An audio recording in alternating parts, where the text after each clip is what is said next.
Hey guys, it's Lori. I was asked if I had a video of Grandma's buttermilk cookies, and I didn't have, so now I do. That's what we're going to make today, Grandma's buttermilk cookies. These can be made any time of the year. They don't have to be just for Christmas, but that's typically when I make them. So let's get started and make these cookies. But first, I just want to apologize ahead of time just in case my tripod shakes at all. I have this little creature down here that seems to think my tripod is his play toy. Here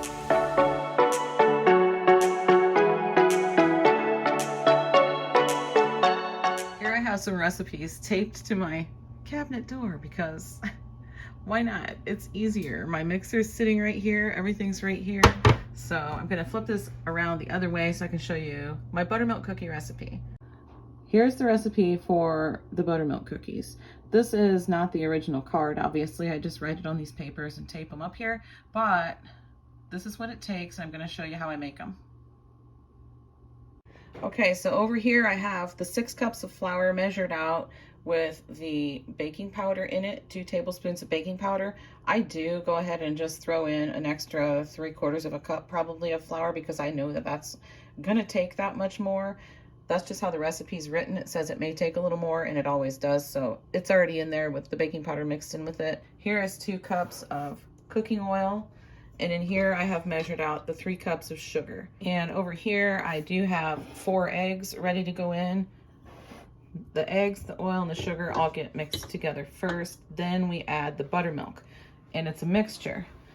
So over here I've mixed together the buttermilk and the baking soda. There's 2 teaspoons of baking soda mixed in with this. This is only 2 cups of buttermilk. Oops, that's not cups. Let me turn it around. 2 cups is right here. Once you mix that baking soda in and it sits for just a couple of minutes, it goes all the way up to almost 4 cups. So if you do this, don't do it in a 2-cup measuring cup or a smaller bowl. It needs to be a larger bowl or cup.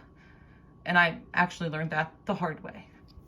All right, let's go ahead and get this mixed up. Here's just the sugar in here, like I said before, and that on there.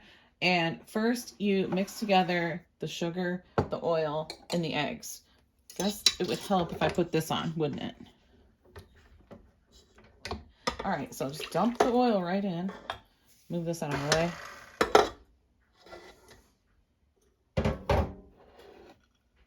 And in goes the 4 eggs. Go ahead and get that mixed together.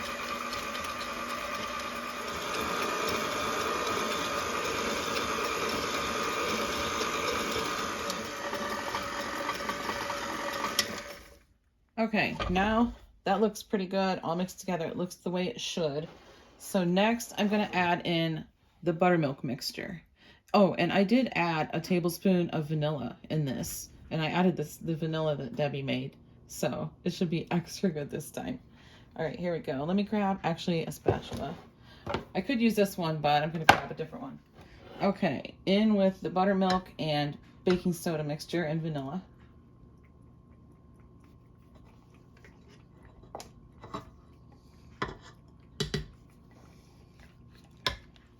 Okay, here we go. Clean as you go, clean as you go.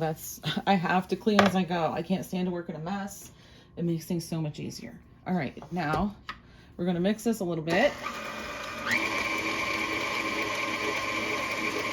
Okay, so I just let that mix together for about 30 seconds just to kind of combine it a little bit. And I'm gonna go with this flour mixture next. And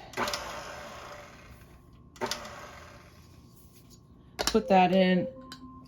I have something coming out of the oven. Hold on just a second. Okay, I was just about to add the flour.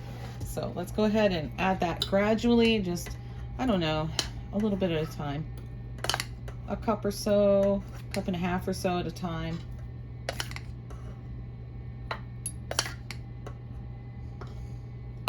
Probably more like 2 cups. This is like a huge batch of cookies, but this is what the recipe is. So, and it's perfect for Christmas cookies. This isn't just for Christmas. This can be for any time of the year. These cookies are amazing. It just, however you decorate them is how you know, like I put the red and green sugars on them for Christmas, but you could definitely do pastel colors, or you could drizzle some frosting over them or whatever. It doesn't matter. You can make these for any time of the year.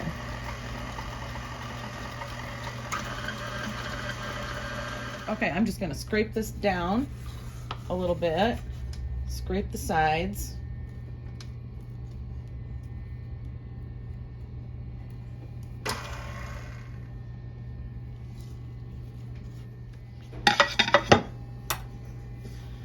Okay, let's add some more flour and mix it a little more.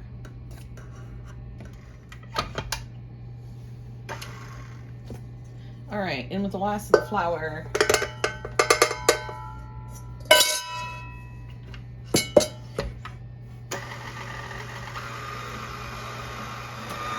This is what it's looking like now.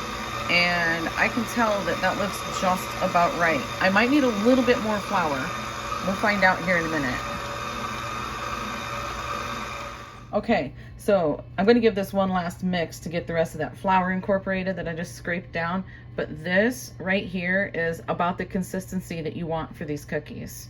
I'm trying to think if I might do just a little bit more flour, but this dough is really pretty runny for cookie dough, and it's supposed to be. So it's runny and sticky.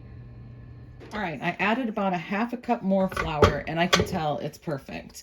So this, the only reason I know, okay, so this is an old-fashioned recipe, so it's not gonna always have like exact measurements. Like the oil said 2 scant cups of oil, and it's not, you know, it's just not exact. So, and it's the same with the flour. 6 cups of flour may need more. That's what it says on the original recipe card that's written by my grandma. So anyway, let me show you the consistency now. This, yeah, this is perfect. It should feel heavy, but a bit runny, and I don't know. Yeah, that's how it should be. About like that. So that's not the greatest instructions in the world, but yeah. All right, let's bake some of these. Okay, so let's get some of these baked. So I use my Pampered Chef cookie scoop. I'm gonna say it's like the medium one. Well, here I have my small one. This is the small one, and this is the one that I call the medium one. I don't know. Maybe this is the large one.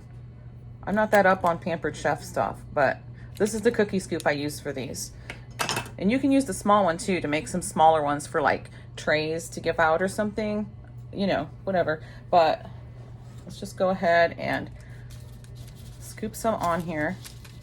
Actually, now that I'm looking at that, I think I do use my small one. That's gonna make a huge cookie, but you know what? We're just gonna go ahead and make a huge cookie, and I'm gonna go ahead and use my small one. So there you go. I'm not gonna edit that out either. Yeah, that's about right. And these are gonna spread out quite a bit, so that's probably gonna run into that one. Maybe, we'll see, we'll find out. Okay, let me move this a little so you can actually see what I'm doing. This stuff is sticky. If it's sticky, you did it right. And yes, I do reuse my parchment. I've already baked brown sugar cookies on this parchment, and that's fine. No sense wasting the parchment and having to do, you know, several different pieces of parchment paper. I'd go through a whole roll just for Christmas baking. And then I mixed together my red and green sugars, so we'll see how that works out. Yeah, so just go ahead and sprinkle some sugars on, as much or as little as you want. These are going to spread out, so I'm a little generous with the sugar, I guess. Just because I know they're going to spread out. I'm getting mostly red. Oops, that was really generous. That happens. Oh, goodness. Okay, so we're going to go ahead and bake these at 350 for, I'm going to start with about 8 minutes and see how that looks. We're going to try this one, sprinkling some green on first. And I wanted to mention also, if you don't have parchment, just use your baking sheet with some cooking spray on it. That'll be fine too. That's what I used to do before I had parchment, or you can use a Silpat, or, yeah, or what, I don't know. I guess those are your choices. Oh, goodness. All right, this one's ready to go in as soon as the first one comes out. How much time is left on the timer? You have 3 minutes left on your 8-minute timer.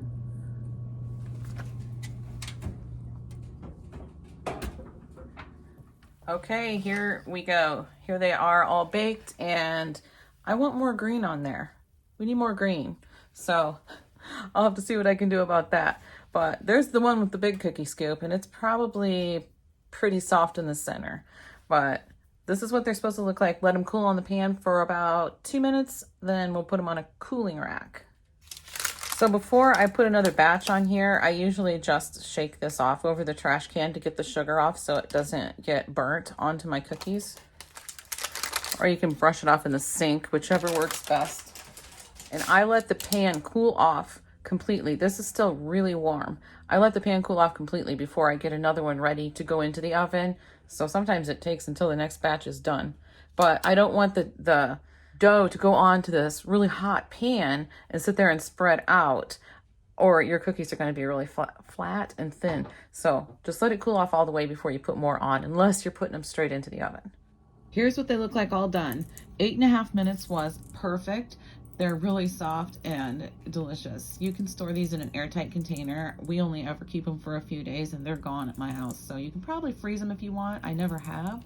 But this is it, guys. Thanks so much for watching, and I will see you in the next one.